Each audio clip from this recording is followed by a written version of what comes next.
corre, ninguém espera. Tudo é raso, tudo é tela. Promessas rápidas, amor descartável. Um toque, um like, tudo instável. Mas eu acordo todo dia, mesmo com medo me olhando, entre ruínas e notícias frias, meu coração segue pulsando. Já caí mais do que ponto, já duvidei de mim também, mas aprendi no meio do tombo que continuar já é vencer.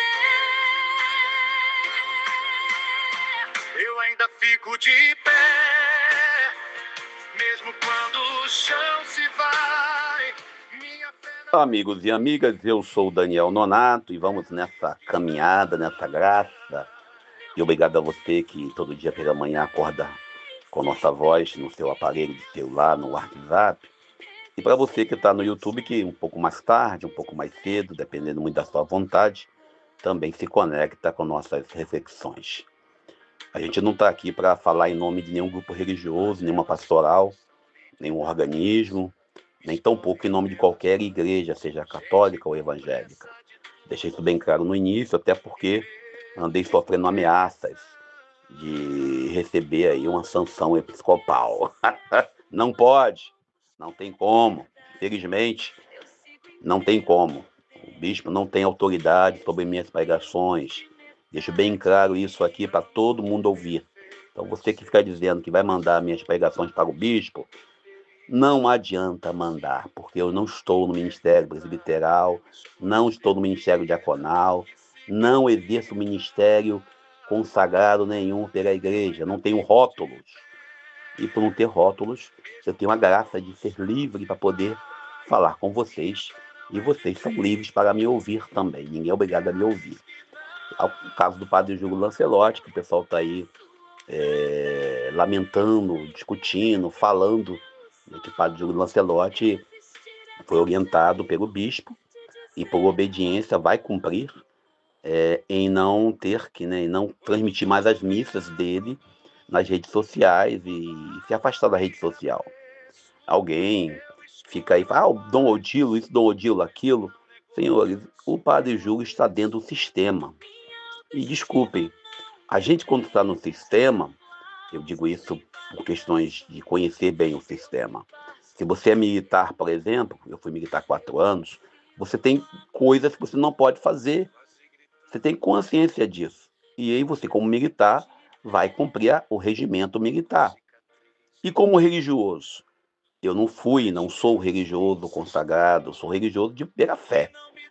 Eu trabalhei 20 anos como funcionário da Curia de Nova Iguaçu.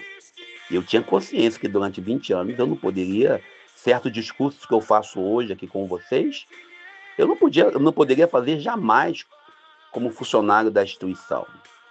E mesmo eu fazendo me segurando no discurso, por motivos que não interessam, o bicho me mandou embora, alegando corte de gastos. A gente sabe que não foi. Isso está me gerando e me gerou uma dor de cabeça sem tamanho. Mas com tudo isso, o evangelho que a gente anuncia, ele passa pela regra do conformismo, muitas das vezes, por estar ligado à instituição. E a gente aqui, eu e você, que somos livres, graças a Deus, até mesmo entre nós leigos, a gente que faz parte de conselhos aí, de pastorais, se não tiver de acordo com a pastoral, você está fora. Seja no momento de cursilho, seja no Conselho Nacional do Laicato, seja na pastoral X ou Y, você não se adequou ao regimento, à regra, você não continua. E eu falo isso conhecendo bem esses regimentos desses organismos que eu citei. E se você não agrada uma elite, um grupo seja A ou B, você está fora. Então, o padre Júlio Lancelotti, vítima de denúncias, vítima de perseguições, não deixa de ser vítima, ele sofre sanções que a igreja pode lhe dar. E a sanção é essa de não estar mais nas redes sociais. E tem bispo aí que proíbe mesmo o seu clero de estar na rede social. Aí eu vejo, já está no Evangelho, eu ia falar um pouco da política hoje, mas não vou falar. Eu vejo aí pessoas botando foto do padre Marcelo, foto do padre Fábio, foto do padre Reginaldo Manzotti e outros padres, né? O Frei Gil. Dom Odilo, por que não proíbe esses padres de estar na rede social? Porque ele não é bispo desses padres. Ele é bispo do padre Júlio Lancelotti.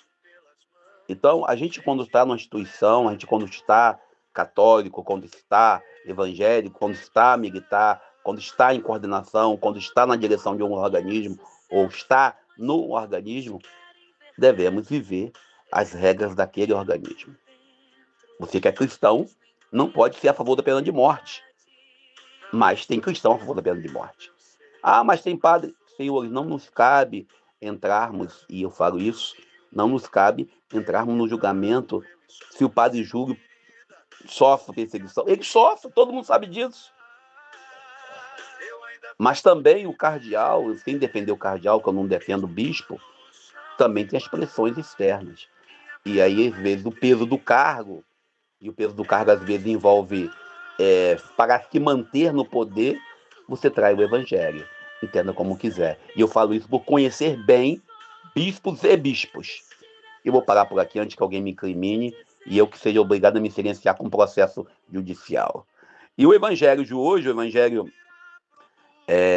de Mateus, no seu capítulo 1, versículos 1 ao 17, traz uma breve genealogia de Jesus.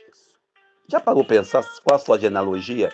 Eu consigo chegar no máximo nos meus avós, né? Eu tenho aí, e eu consigo chegar a uma bisavó do Nordeste, máximo.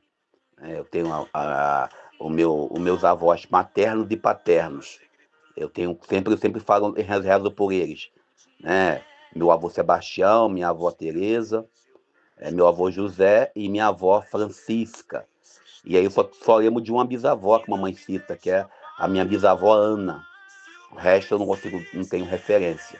Mas com tudo isso, a gente quando fala em genealogia, a gente quando fala na origem, e chegando perto do Natal, o que o autor sagrado quer lembrar aqui para a gente, nesse evangelho, que Jesus é plenamente humano. E é isso que nos torna divino. Que ele tem uma origem comum para o povo judeu. E aí aqui também, o autor sagrado quer dizer que ele tem origem no rei Davi. Que ele tem origem em Abraão, que ele tem vamos dizer assim, toda a referência para fazer o que estava fazendo. E aí depois, mais tarde, os autores sagrados da Bíblia irão fazer essa ligação de Jesus com o reino de Davi, de fato. E Mateus, ele não se preocupa em colocar aqui, ao contrário de Lucas e de João, ele não se preocupa em colocar aqui frases, vamos dizer assim, poéticas, quando João começa, o início era o verbo era Deus, o Deus era o verbo estava com Deus, ou seja, aquela questão toda, que até, quando eu brinco, o verbo é a palavra. E Lucas começa com Maria, sendo agraciada com a visita do anjo.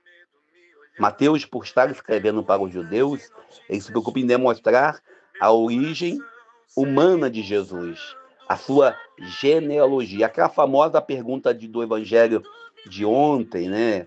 Quando questionaram a Jesus, né, sobre a questão de João Batista, da autoridade, e Jesus fala, olha, eu não vou dizer.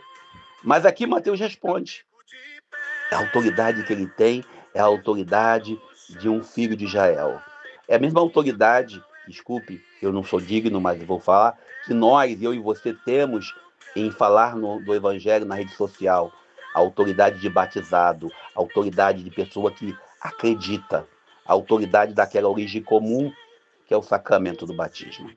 Bem, eu paro por aqui, peço a Deus nos abençoe e nos ajude, e vamos celebrar a graça desse encontro no dia de hoje. Esse evangelho volta lá na noite da vigília de Natal. Eu sou Daniel Nonato. Com pressa de tudo e medo de conexão. Todo mundo quer sucesso, mas poucos querem verdade. Eu sigo inteiro por dentro, mesmo em tempos de metade.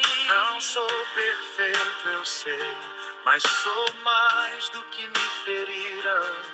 Se o mundo me quer quebrado, eu escolho ser ferida que cicatriza.